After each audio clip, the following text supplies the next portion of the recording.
Hello guys, say guys, I'm not here to stay for a long time. I'm sure Saka Muchaita say, how are you? I'm not here to stay for a long time. Guys, come through guys. Come through guys. Are you here guys? Are you here? Come through guys. Are you here guys? Say guys. How are you? Masquera say hi Petronella. Masquera here guys. Hi Amy. Guys, I just could get the number of Mungo share live guys. Can you please share the live?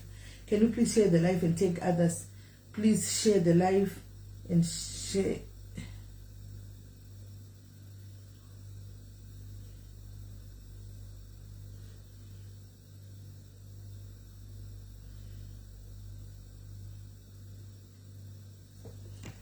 Thank you, Kunti. Thank you, Kunti. All right, guys. Hey, Tandilili, whatever. Night at kuya ku Milton Keynes. Ndakuzona tuchine makumbo here. Makumbo asati apera nekufamba. Night at. Mina wasisi. Asati apera nekumutenderere. Wozi unofamba. Asati apera here mina ndoda kuya ku Milton Keynes uzona makumbo achiri kwe. Kana tatu sara zvikwishu zvakadai. Nekufamba. All right. We are guys. Yeah, guys. Go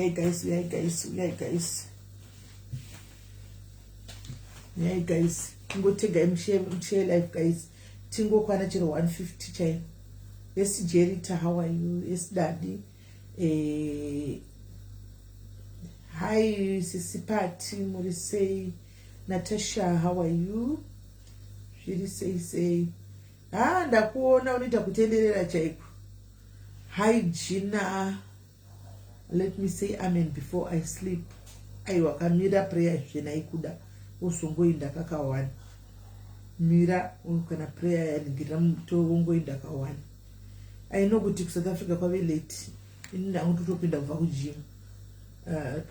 Past 10 kwa 11 kwa vanhu varara. But vananyanya kurara zvoku anzi muita free rini.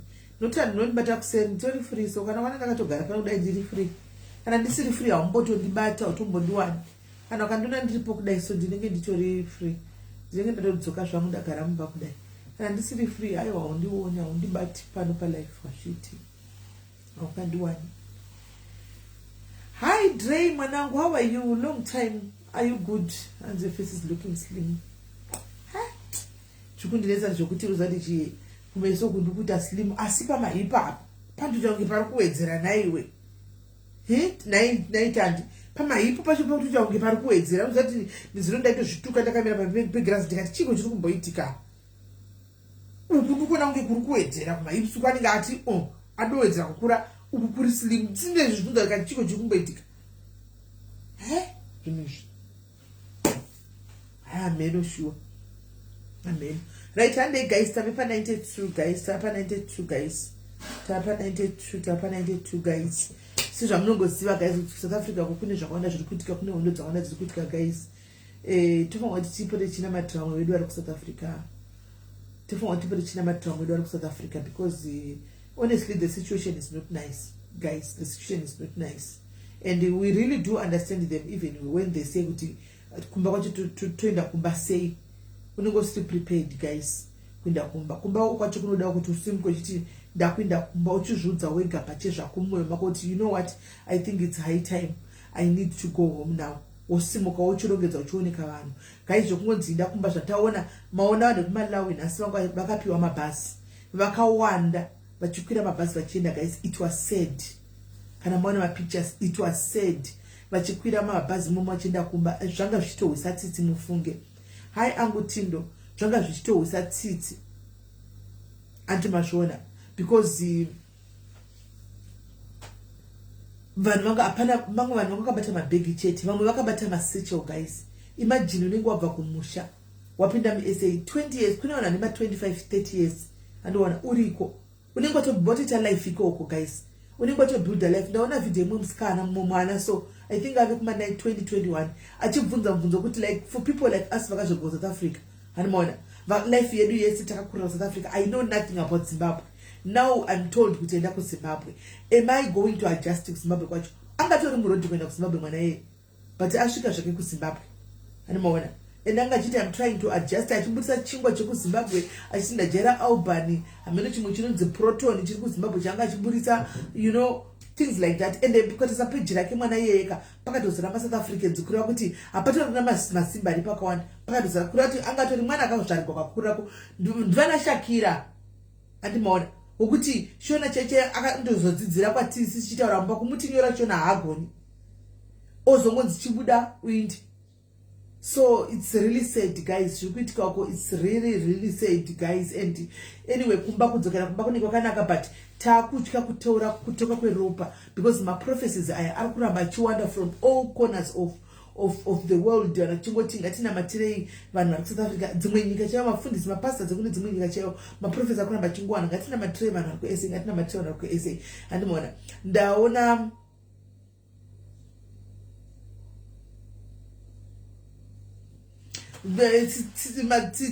it's one of those things ndozvavanotoita masimba andotuka vandotuka zvina basa anenge asingadi kunyoresa anongorega anoda kunyoresa anongonyoresa zvokuzoti mbavha unenge wabei andi muna kunyoresa zita rake unenge wabei muna kunyoresa zita rake nese nemuwabei ipapo kuti zive kuti ipapo vatombondibvunza kuti mave nelist yevanhu vangani ndikati asandaziva ndakavati deadline kusvika Friday ani kusvika Monday sorry saka sandaziva tokupai list neMonday. Saka ndinge achiti uri mbavha no problem ndokushanda nevanhu wazvionaka ndokushanda nevanhu whether waita chakanaka vanongotuka whether waita chakaipa vanongotuka. Saka don't mind them.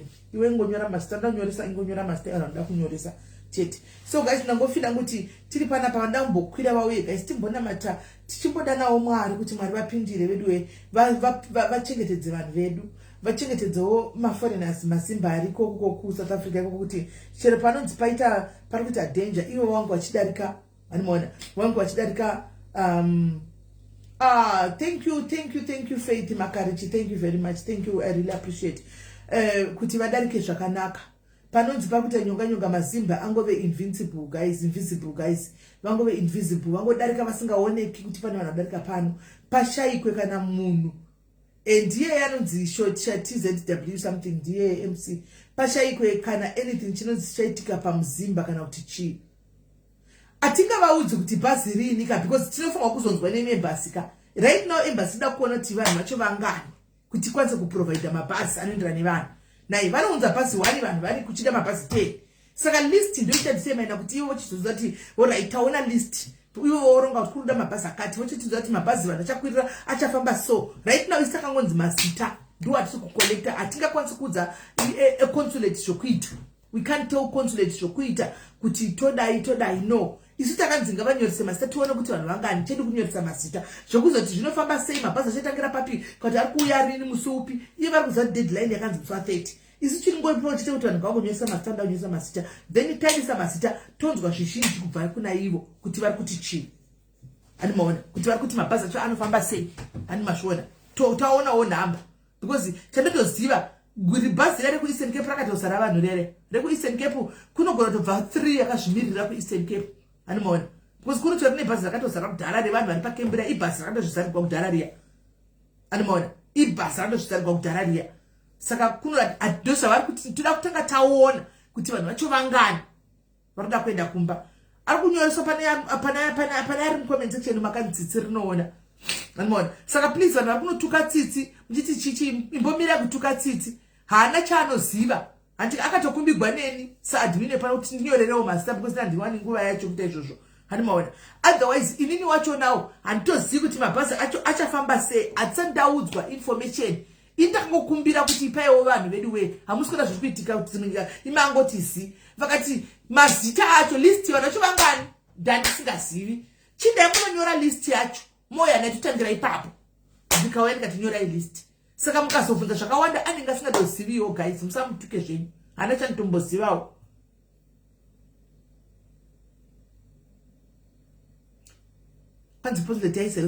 handizivi zvekupeji kwavo siyavo ngati indongoziva kuti ndakamweta matoksi navo zvokupeji kwavo handinyatomboenda kwanditozivi kuti vane peji here handitozvizivi bcause ndongofona zvokuti vane peji aiwa me I don't know ani maona indongoziva kuti takataurirana zvandongoita zvokuzoti kana kuti vanotori nepeji handindombozvizivini hanzi ed I'll try to aid you. Let me see kana uchikwanisa kuti ukwire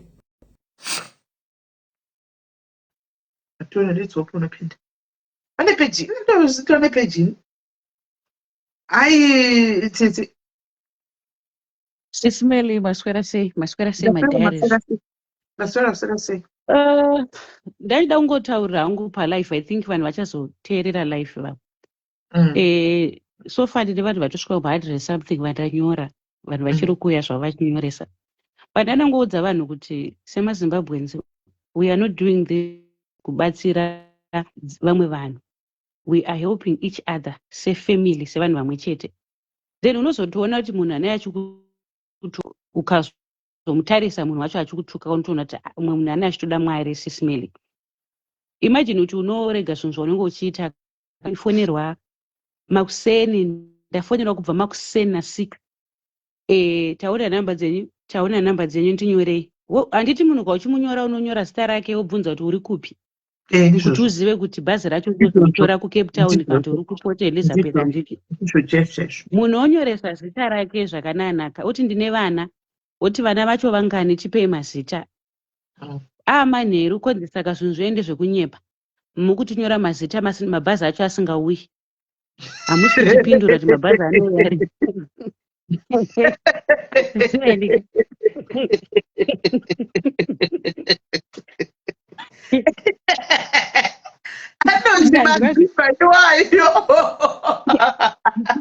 anozvika pokuzotukwa kukanzi masatanist evanhu muno ndashaudzwa zvemi masatanist ndichangopa message ndipe namba yacho ndigomutsanangurira masatanist evanhu munotinyoresa muchiti mabhazi ndikati aiwa inini handisiri munhu ane bhazi inini ndiri kutongonyorawo mazita kana namba iri kudiwa yemabhazi ayachinzi akuuya ndokuzivisai kondatukwa zvemi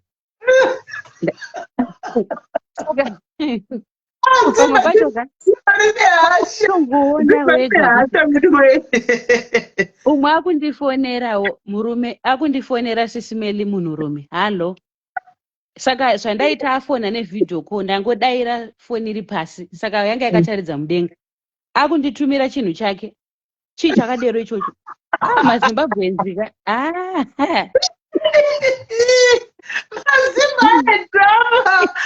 drama mazimba tsitsi usatombozvisako kumoyo usatombozvitoita drama kozvazvipi kuti kukanzi ndokati atombotanga anyora neshonaka makadii zvenyu ndikati tiripo makadiwo ukanzi ndoda kunyoresa ndikati alright nyoresai ipapa akufona nevidhio call saka foni iri pasina ngodaira kakudai so ndikati kwakanaka kukanzi handii ndezvekunyoresa ndikati kunyoresa kasiri kunyoresa maZimbabweans ane drama munoziva and such people vanovharira vamwe vanhu vanotori nemaproblems ari serious mazimba ndozvatitore chemuche isatojaira mazozvionaka tatonongozvijaira kuti ndo mazimba iwayo vanondoda controversy pasingambodi controversy kuti ucheya kuti chii diwo ngoti maita ine chinhu chaenda chiona chitora chinhu chenyu kuzvirowawo chati kudii unozati ndangoperera ndikati yezvo kukanzi handii ndezvekunyoresa ndo handina kuzongovapindura baba ivavo ndangoona kuti vanenge vasina kukwana vanenge vasina kukwana saka ndachingonyora hangu vanhu vanga vachida kunyoresa pandada ngozivisa vanhu vazhinji vasati vanyoresa kuti kana muchinyoresa ukauya kuinbox ukati hai handiti chingouya uti hai ndinonzi Ningi ndinogara kwakati vana ndine 7 handiti unyoresa mazita evana vana vako kana nemazita evana kuitira kuti tizive pazozikanwa kuti vana vanogara pamasita vanogara pamasita avo kuti pazikanwa kuti masita vanacho 7 ivavo zvinofamba sei. Ehe, saka pane uchinyora vanhu uchitoti regai ndite sei tikubatsirana handiti. Umwe ari kutondibvunza kuti hanzi saka imimi zvamuri kunyora vanhu muri kusumuka nebhazi ripi? Bhozi maybe da kungotinyorai musingaindi muri mbavha vanhu imi. Kuri kuda kuenda nene here. Zvakafanana neumwe ane dhirama ari kunyorawo mucomment kwai matimigwa chinitumira chichindionawo. Ari kunyora mucomment imomo kwai mapiwa chinhu sinditumira wangu ndichione.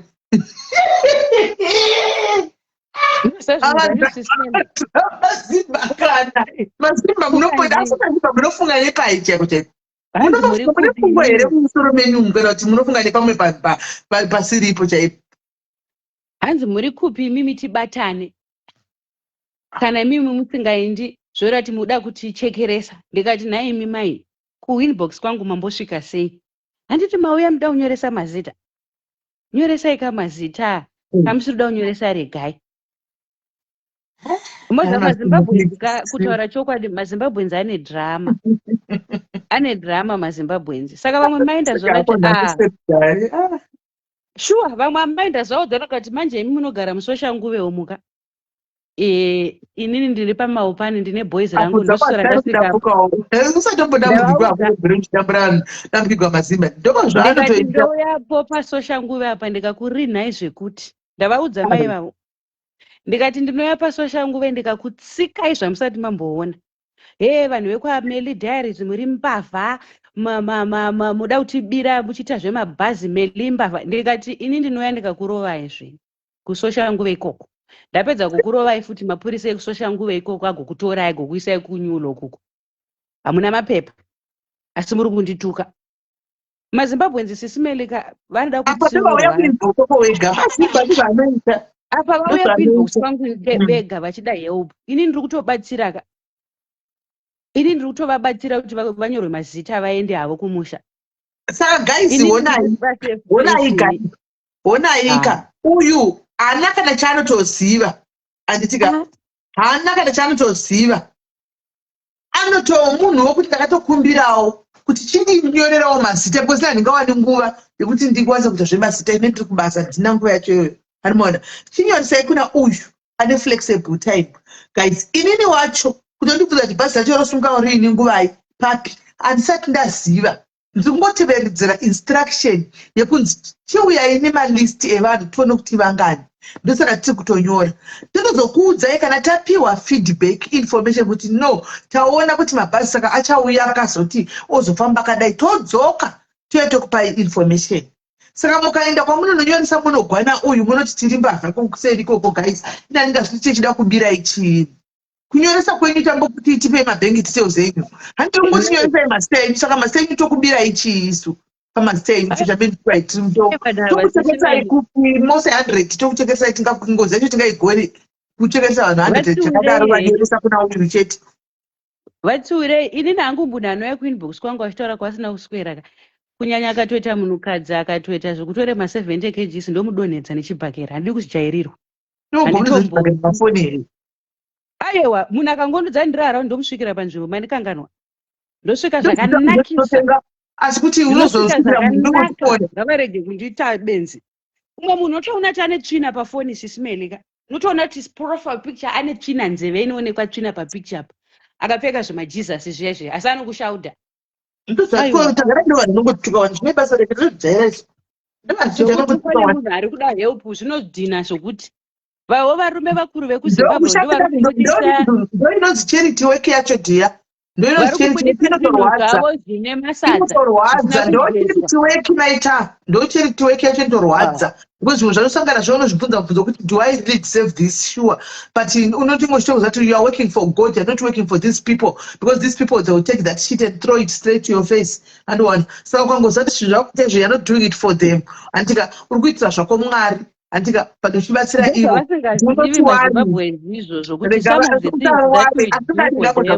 ruda nganyorese chete. We are doing this because basa raMwari raunenge wakatotumwa naMwari.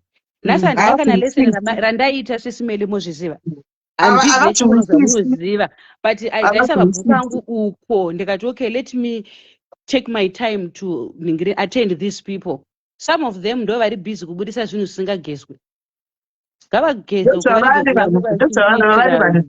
hatingambozvitevedzeri ndozvavari vanhu ivava. Utoita mwoyo murefu kuchanda nevanhu unoita mwoyo murefu zvaunona chingobvumburudzwa everyday vanhu pano tatozvijaira izvi ndonyaya dzacho handisina kana pawadira ngofunga ngoyawo chingoti zvakatira ngototaura ndo zvazviri wangu dia zvina kana nebasa etiignore. Alright guys, ngatitembera tisina kugarisa pano andika totobva kuchimira tinogeza ndira guys.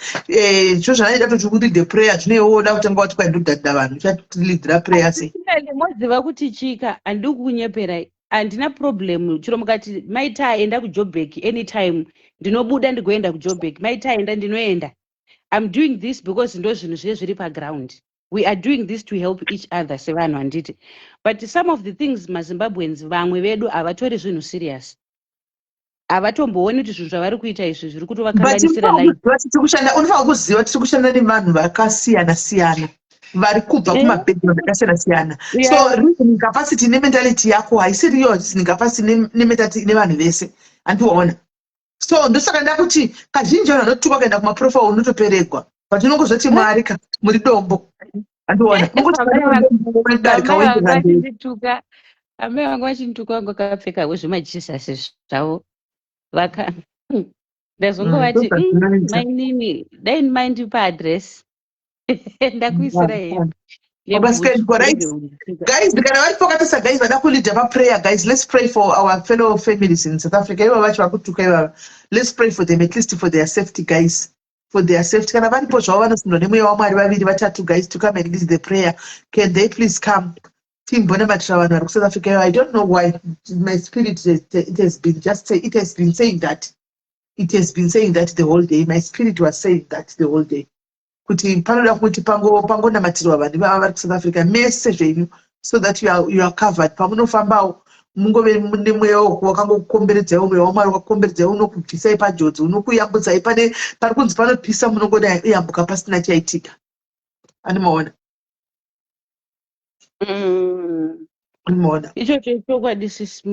Let's pray for them so that God will intervene. Guys, do we have any two people? I know which is later on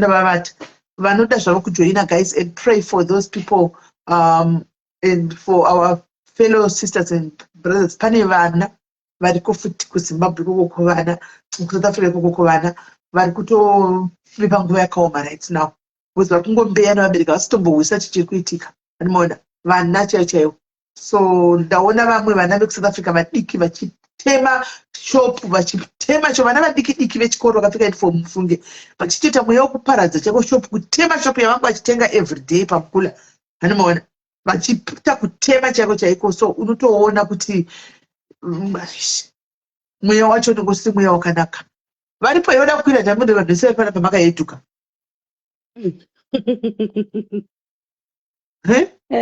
vanhu vakayetuka mose apa miri vane misdirected anger. Misdirected anger ndoyavanayo vane isenge mazivano vane iseve timu rekwese iyo rine hasha nezviri kuitika izvi rinongoyaro ripedzera shungu dzaro pauriwe rine hasha zvisingaiti uye mapostrate wototukwa vanotorina zvituto zvedu ti hasha dzekuSouth Africa dzokuda kuenda kumba. We really need to observe fast. Yes, it's true. But for now, we need to pray for them. I don't know why, but it was just in me. When it's ready to start, I don't go start life in this room. And more. I don't go start life in this room. Ameno. Ashina kungomira zvakanaka. Vanhu kwasho. Ashina kungomira mushe. Let's just pray for one another. Neva vanatuka ivava. Tinotovada vamwe vedu. Kutongovaisawo muna Mwari imomo. Mwari vachengetedze mumaitire zvakanaka, vatituke zvakanaka, vari safe. Animaona. Vari pautituka zvakanaka. Panzi can you please share number? Tichazimoda tidii namba dziko kupage kunaisa namba makuseni chaiwo papage dziripo namba. Ndamotora papage dziripo. Esimaidzembe how are you? Dzitoripo papage ipapo. Guys, hapana wera ndakukwira apa. Panzi I'm driving na Sikiri. Yes, Sikiri, yes. Mamucha panguya mo leader.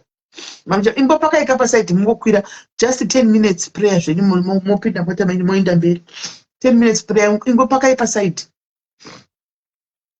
pasaidi mungoya mukwire iyo panenzi prayer honai vanhu kutiza pasi vazhinji ndi vadodona matipepa pasimba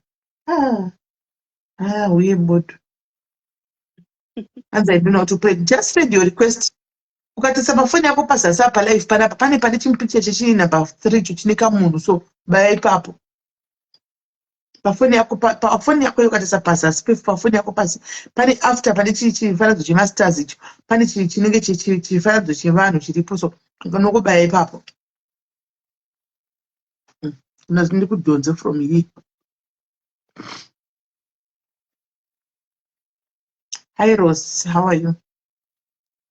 One two chat or even leading prayer, guys. Yes, Martin.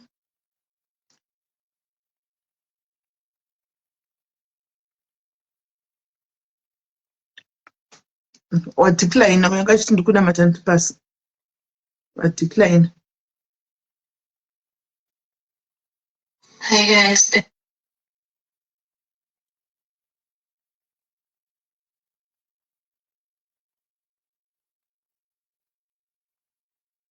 Right, aripo yoda kukwira guys kana yoda kufona vafani mai touch leader zvakweni prayer ipapo. All right guys, ngatina matei. Aminoti vanhu vari kudinzwa here mucomment section. Vanhu vari kukunzwa. Vari kundinzwa guys kana muchindinzwa let's pray. You can munokwanisa kukwira mukundi. Right, Sikiri vari kufona vari apa. Hello Sikiri. Hello Sikiri. Yeah, ndava lead zvawenda ujoin. Okay, hanzi lead ako she will join vari pa phone. All right, it's fine. Let's pray you guys. Muzita Baba nereMwanakomana neMweya Mutsvene. Baba vari kumusoro kudenga tinokutendai panguva yemanherano. Muri Mwari wenyasha, Baba Mwari wengoni mukati meupenyu hwedu. Baba tinonamatira mhuri dzese dziri mukati menzvimbo ino yeSouth Africa Baba. MaZimbabweans ari muno muSouth Africa Baba ari kupindana netsaona iri kuitika mukati menyika ino Jehovha. Tinonamatira runyararo Baba mukati memhuri dzasangana netsaona idzi Jehovha. Tinonamatira pisi Baba panguva ino Jehovha pane zvese zvinorongwa Baba mukati meupenyu. Muri Mwari wenyasha isu wedu vasingatinyadzisi kana zvichirongwa Baba. Vese vatiri kunyora mazita Jehovha tinonamatira transport inovachakura vedu vafambe zvakanaka. Zvese zvaitika Baba mazuva anotevera tinozvisa mukati mumaoko enyu Ishe wangu. Muri Mwari wenyasha ataramba vachitirwira Baba mune zvese zvinoitika mukati menyika yevatorwa yatigere. Muri Mwari wenyasha Baba ane simba pane zvese zvatinoita imi Jehovha ndinokunyerera. Zvese Baba zvakatarisana Baba nemaichichitika mukati menzvimbo ino yeSouth Africa Jehovha. Ndimi Mwari ndimi muchatirwira Baba pane zvese zvinoitika mukati menzvimbo ino. Tinonamatira hama neshamwari dzedu dziri munzvimbo dzakasiyana siyana Baba mukati menyika yedu. Tinonamatira runyararo Jehovha kwese kumatimana kwavari Ishe wangu. Tinonamatira zvese zvifambe zvakanaka Baba. Tinonamatira kwese kuitwa noizi Baba ngaizikamwe Baba. Mweya Mutsvene ngaupindire pane zvese zviri kuitika Baba mukati menyika ino yeSouth Africa. Mweya Mutsvene Baba ngaufambe nezuva nezuva Baba mukati menzvimbo yevatorwa yatiri. Hama dzedu neshamwari dziri kunzvimbo dzakasiyana siyana imi Ishe wangu ndimuri kudziona. Varwiremo vavatungamire nemweya Mutsvene Jehovha. Tirwirai patinorara Jehovha panguva yamanheru ano. Rambai muinesu Baba mukati menyika yatiri Jehovha. Tikunamatira pisi Baba mukati menyika ino yeSouth Africa. Tikunamatira runyararo Jehovha mukati mehama dzedu dziri kunzvimbo dzakasiyana siyana. Tiri kurongwa Baba mukati menyika ino Jehovha zvese. Tiri kuvatara kutiparadza Baba tiri kuziramba nezita raJesu. Let there be light Baba pane zvese zvinoitika Baba mukati meurongwa rwatiinawo nezita raJesu. Zvirongwa zvatakatarisana nazvo Baba mukati mehama dzedu tinofanirwa kuenda kunze ngazvibudirire nezita raJesu. Muri Mwari wenyasha Jehovha asingatinyadzisi pane zvese zvatiri kushora zvatiri kuronga. Zvatiri kuronga Baba tigere mukati menzvimbo ino yavatorwa zvichabudirira nezita raJesu. Muri Mwari acharamba tikurwira Baba mukati menyika ino yeSouth Africa. Rwirai hama dzedu Jehovha dzakasangana matambudziko baba mukati menyika ino tinovanamatira kwavari kwese ikoko Jehovha kuti vabvumamirei baba nemweya mutsvene tinovanamatira Jehovha kwese kwavari vari kuvari kumabasa baba vari kufamba panguva ino Jehovha varwirei mukati menzvimbo dzavari kufamba vese vari mukati menzendo Jehovha tiri kuvaisa mukati memaoko enyu mukati menyika ino Jehovha tinonamatira runyararo baba hondo dziri kuitika dzese ngazvidziswe nezita raJesu mweya mutsvene ngautirwire pese patiri Jehovha sevana venyu ishe wangu tinoisa madhayaris baba ari mukati medu panguva ino Jehovha tinoisa madhayaris ari mukati menzvimbo dzakasiyana siyana Jehovha panguva ino kuti mweya mutsvene baba ngauvarwire panguva ino Jehovha mweya mutsvene ngaufambe navo pamabasa pese pavanenge vari ngavabvumbamirwe Jehovha pavanofamba imi mweya mutsvene ngaufambe navo Jehovha vachidzokera kumusha muri Mwari wenyasha acharamba tichirwira baba muri Mwari wenyasha achafamba nesu zuva nezuva Jehovha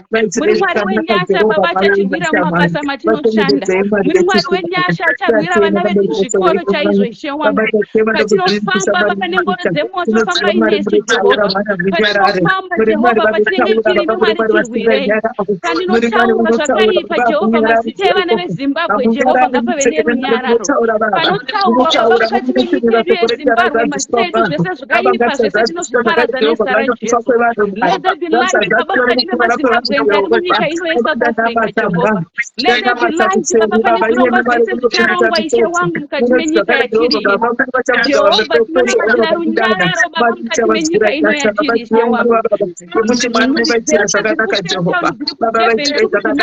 ishe wangu panguva ino muri zvese zvakasiyana panguva inotirodzisa mukati memaoko enyu Jehovha zvese zviri kuitika baba mhirizhonga iri kuitika mukati menyika ino Jehovha tinoti ngaipodzwe nemweya mutsvene mweya mutsvene ngaupindire baba mukati menzvimbo dzakasiyana siyana muno muSouth Africa kwete upenyu tiri kuchinamatira Jehovha panguva ino tichirwirai muri imi Mwari simba renyu ngarivadzidzwe baba mukati memhuri dzakasiyana siyana Jehovha simba renyu ngarivadzidzwe muri Zimbabwe ishe wangu panguva yamanheru rara makatichengeta baba panguva ino Jehovha rara makachengeta vana vamakatipa vari kuzvikoro Jehovha rara makatichengeta baba vapi vari kumabasa panguva ino tine mburi dzaenda kumanight shift baba tichengetedzei tine mburi dziri mukati memigwagwa Jehovha kudzichengetedze let the Holy Spirit take control pane zvese zviri kuitika baba panguva ino Jehovha matenyu mweya mutsvene panguva ino we thank you Jehovah we thank you Holy Spirit let there be light pane zvese zvichaitika baba mukati mezvirongwa zvatinazvo Jehovha tinokutendai baba panguva yamanheru ano tinokutendai mweya mutsvene tinokutendai mweya mutsvene thank you Holy Spirit panguva yamanheru ano rambai muchitirwira pane zvese zvatinoromba baba rambai muchivhenekera nemweya mutsvene matenyu Jehovha panguva ino yamanheru ano people, my God, not on our people, my Lord. Baba Nama thank you for the ten. But the Mari but the Mari was to go baby. Baba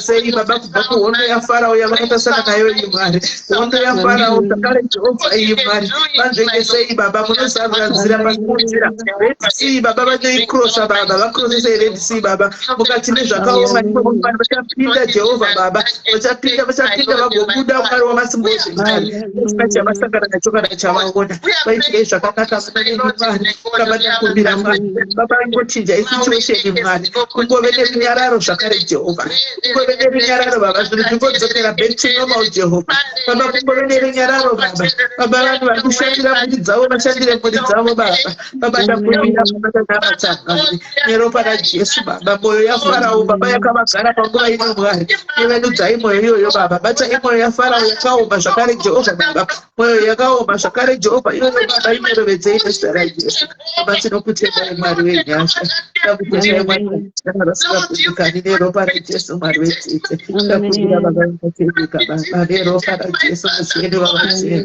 takubira machamwari wangu baba speak your protection Lord Father we command protection Father we ask for your protection Lord baba takubira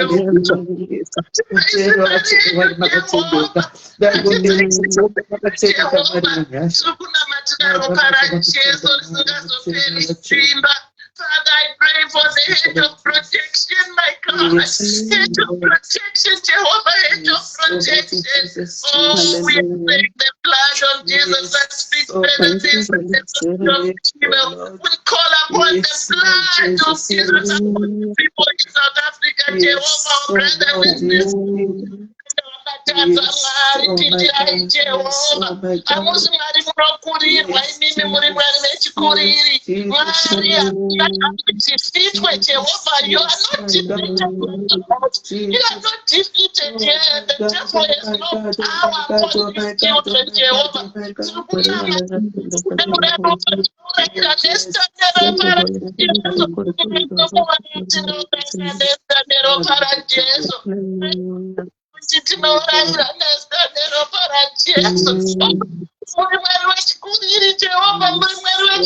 You are never defeated, God. We are praying, Jehovah, if we stand in the gap, my Lord and my God. We are standing in the gap, Jehovah. Show your power, Lord.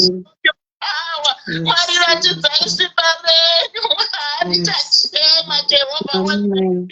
Jehovah. We are coming as we stand in the gap, Jehovah, because show your power, Lord, show your power. Jehovah, Jehovah, you knew this was going to be Jehovah. You know the beginning from the end, my Lord and my God. We are praying, Jehovah, even as we want to repent on their behalf, Jehovah. Tinokutadzirai Jehovah, nguva nenguva vakadaro vakakutadzirai vana venyu Jehovah, asitauya Mwari tichichema Jehovah on their behalf, my Lord. Tirikuti Mwari, we repent on their behalf, my Lord and my God. Show your strength, Lord. Show your power. Show your strength. Mwari, ratidzai simba renyu. Mwari, hamuzikanwi nekukundwa imimi. Mwari, hamuzikanwi nekukurirwa Jehovah. Tangoti hedge of protection, Mwari. Tiri kuchururudza ropa raJesu. We sprinkle the blood of Jesus upon pavakagara right now, Jehovah. Wherever they are being housed, Jehovah, we are sprinkling the blood of Jesus. To protect them even where they are right now. To provide for them, Jehovah. We know they don't have food. We know they don't have clothing. But Madam, we are praying for provision right now, even as they are in the safe houses, my Lord and my God. But Mary, you can turn something, Jehovah, within minutes, Jehovah, within seconds, Jehovah. We are saying, Jehovah, please turn around the situation in South Africa, my God. Innocent people are being affected, my Lord, but we are saying, show up, my God. Show up, my God, because you show up, but in the tapererwa, Jehovah. Isusu sevanhu venyama tapererwa Mwari, but tiri kuti Mwari, show your power, show your strength, Jehovah. Protect them, Jehovah, protect them. Tinotaura ropa raJesu, tinotaura peace inobva kwamuri. You are a God of peace. You are not a God of confusion. You are not a God of a sound mind, Jehovah. Hamuzi Mwari vanoti imimi Mwari. Baba munogona kudzikisa simba remhondi, Jehovah. Baba taurai nemhondi satigoni kuvachinja Mwari. Asi simba iroro, my Lord and my God. We are even praying for intervention, Jehovah. We to governments, Jehovah, so that something can be done, Jehovah, as quickly as possible before we lose more lives, my Lord and my God. Before we lose many things, Jehovah, to kutipindirai, Jehovah. Because in ndimi mutongi mukuru Mwari wangu. Saka tiri kutipindirai even kuvakuru veku South Africa, Jehovah, so that they show that they are doing something upon it, Jehovah. Nesimba renyu, Jehovah, the spirit in you within them, Jehovah, this can be calmed. Father, we are praying right now, my Lord and my God, that you can calm that storm, my Lord. There's no storm that is too big for you, Lord.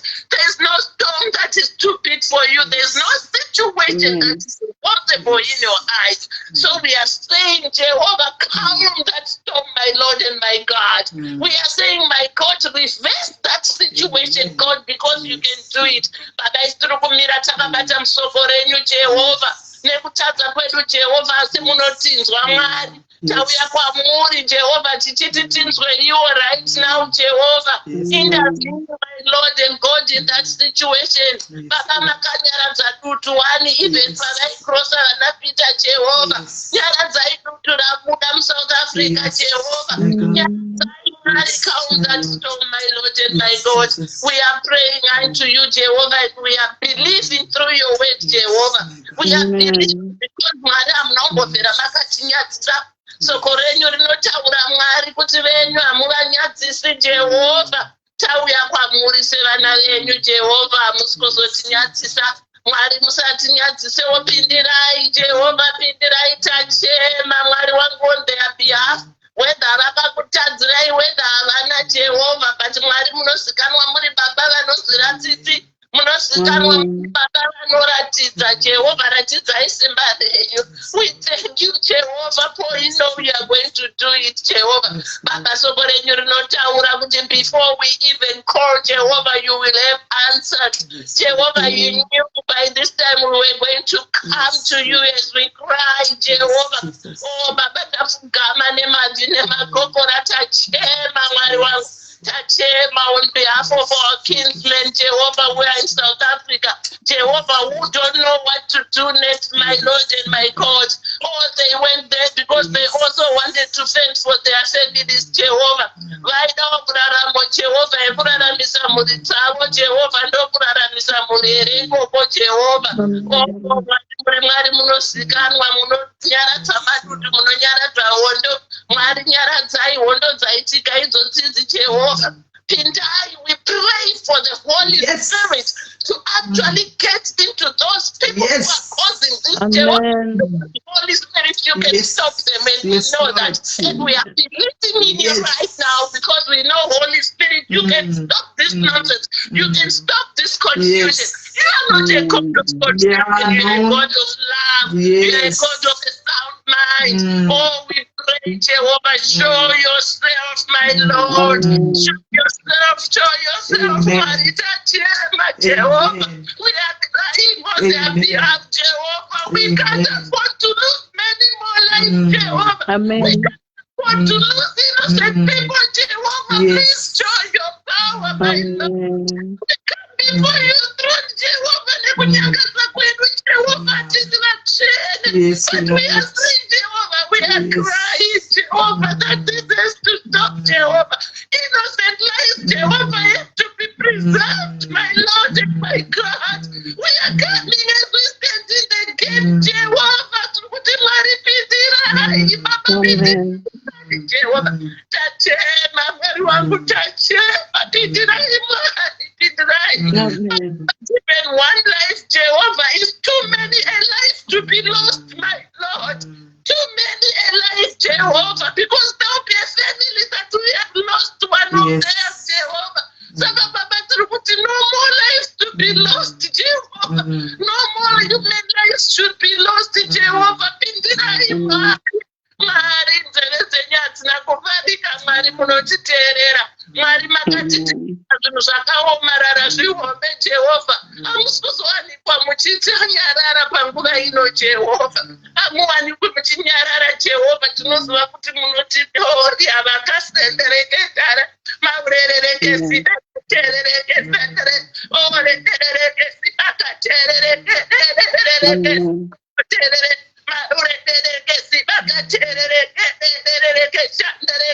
Holy Ghost power, Holy Ghost power, Holy Ghost power, intervene.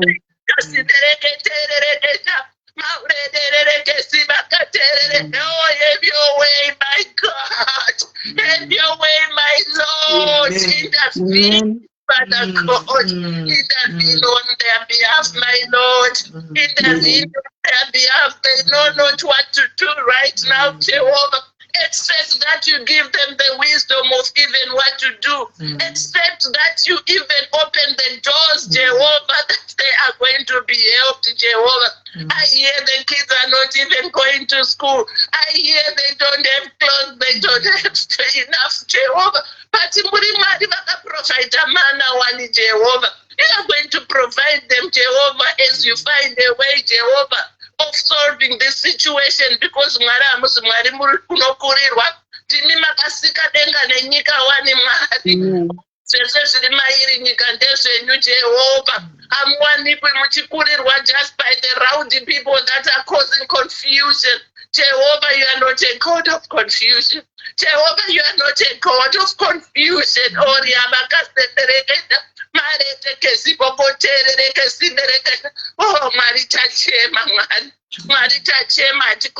we know that, Jehovah. But Mari Panguva Inotangoti Baba Batai Mimi. Batai Nesimba renyu, Jehovah. Batai Nesimba renyu, Tachema Mwari on their behalf, Jehovah. Tachema, Jehovah, we are crying as we stand in the gap for our folks in South Africa, my God. Don't you say that we all have family in South Africa, Jordan. We are not even sleeping because we are worried. But Jehovah, show your power.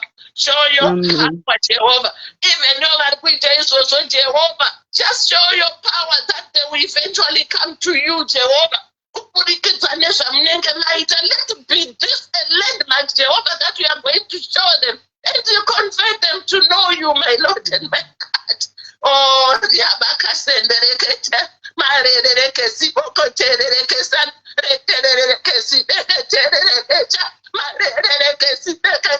thank you, Jehovah. Thank you, Jesus. Thank you, Jehovah. Because in the novice, Jehovah. We know you're invoking something, Jehovah, that is going to happen positively, my Lord and my God. And we are praying, Jehovah, put my destiny, help us that need to help here. To help whatever people are in South Africa, they shall not sleep, they shall be restless, Jehovah, until they help those people, my God. Cause them to even the leaders of South Africa, cause them not to sleep, cause them to be restless, Jehovah, until this situation is resolved, my Lord and my God. Cause them to be restless until this situation has been resolved, my God. Whoever is responsible, Jehovah, oh, we are saying, Mari, Papushe, Jehovah, oh, Riabakasandara Katara, until the situation is resolved, my Lord and my God. Because, God, you can cause that. We know you can do that, my God. And we believe in you, Jehovah, Mari. Tinoziva kuti munozvigona makangoti uyai kwandiri vakaneta vakaremerwa panguva ino, Jehovah. Vakaremerwa, Jehovah, even isu hama dzavo tisiri kuSouth Africa takaremerwa, Mwari. But Jehovah, we are saying, can you lift this yoke, my Lord?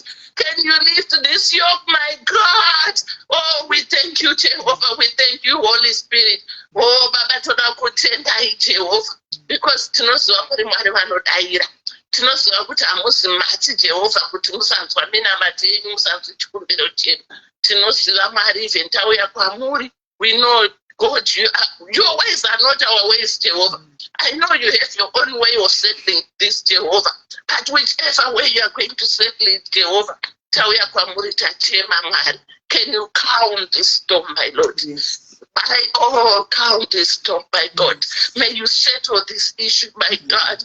May you settle this issue your way, Jehovah. We know your ways are the best ways, Jehovah.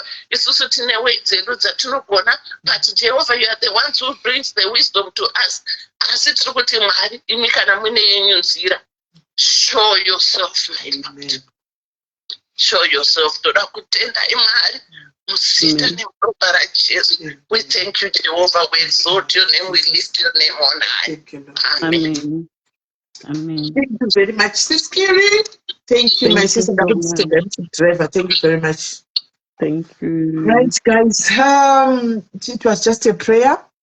Amen. I ended up saying nothing at all because I got her. But my spirit was just pushing me, you know. So we did it. So but I pray and I hope mercy God to cover you guys. God will cover you. Papa panenge pachinzi pari kudashugwa vanhu usingazivi uchapapfuura pagoshaya chinokubata. Ipapo pari kunzi panga pachitoitwa sei uchapfuura nepo usingazivi vagokuigina ugotedza kuonekera waona ugodarika zvakanaka. We don't have a life. There is no life that is supposed to be lost South Africa. Hakuna life ifakurudzwa. Dei zvangoita zvekutanga kutonamata kubva izvozvi kuti Mwari vangu zvingoshayiwa basa so zvingo vanhu vangoneta vari kuSouth Africa vava ivo kana kuti vakuru vacho vatosimuka zvine power vachitostopa zvinhu izvi zvavanga vatanga kutobata kudai izvozvi kutonamata kuti dei Lucinda uyo achibatwawo achingovharigwa muchizarira kuti vachingovharigwa muchizarira vose ava tione kuti uchatungamirira machiyo ndiani musi wa30 iwoyo handisi maona. So yeah guys, but Mwari vanoziva ivo vambozvitanga vachazvipedzisa. Ndichingona mataone vakuru vedu vekuZimbabwe kuti vakuru vekuZimbabwe vatungamiriri venyika vararutse mwoyo yavo, vanyorovedzere mwoyo yavo, vaone kutambura kwevana veZimbabwe, kuti vana veZimbabwe kutambura. Ruzhinji harisi kutoda kuenda kumusha, inyaya yekutambura. Zvinhu zvakanaka hakuna anombotadza kuti aende kumusha, anenge achitoda. So kutonamatira ivo vakuru vedu venyika kuti vanyorodze mwoyo yavo, Mwari vabate mwoyo yavo iyoyi, imwe yacho inenge yakaoma sei yaFarao, vainyorodze kuti vafungirewo vana veZimbabwe ivava kuti anyway zvese zviri kuitika izvi chingave chii, mweya waMwari vapfeke, panoda kuonekwa vaoneswe, kwete nesu asi vaoneswe naivo mweya mutsvene, vaonese kuti apa neapa neapa neapa. This is what the children of Zimbabwe are going through.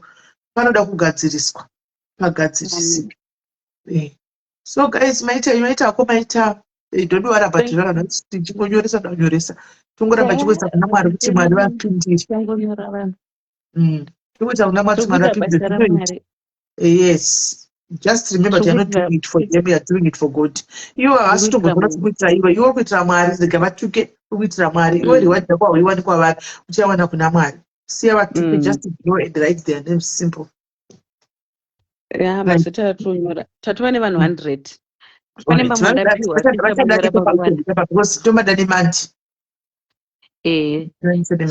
vanga vachida kunyoresa vaya vainga vave Queen Box ndigovaisa ngavave Queen Box. Pane vanhu vanga vanyora mucomment section ngavave Queen Box. Indai kuinbox kwake munotaurana kuinbox. Saka alright maita, thank you very much for being here. Time dzaenda but I know kuti at least munamato wako wachikofu wakavhiwa pano. No namata still. All right, so guys, takubata hedu moyo wangu wazorora manje, moyo wangu waiti peace because zvachitondishungurudza kuti man no pari kungoda kuti pana madhikwana moyo wangu wachitondishungurudza but now I'm now at peace, pana matiwa I'm now at peace. Saka ndetinovata guys, tongosira zvidiresti kuna Mwari. Kune vari kufamba tongoti Mwari vafambe nemi zvakanaka, Mwari vakuprotectei nyasha dzegwendo mufambe zvakanaka. Kune vari kufamba, kune vari kusara, Mwari ngakuchengetedzei zvakare. Whatever zvichaitika, Mwari vanenge vakuvigai mumao memuri muwapo ndoma munenge muri. So guys, morarabo andika tosangana mangwana munyaya dzevanhu kwaine mumwe munyaya dzevanhu tapedza kunamata zvinotasa kutaura nyaya dzevanhu kusoona kuti saka unoti kaichira nyaya dzevanhu hatina mati asiko iwe unoti kaichira nyaya dzevanhu saka hatina mati. Ndizvo zvaunofunga kuti tataura nyaya dzevanhu nyaya dzedzitaura katapedza tozvinamatira duko zvine basa rei.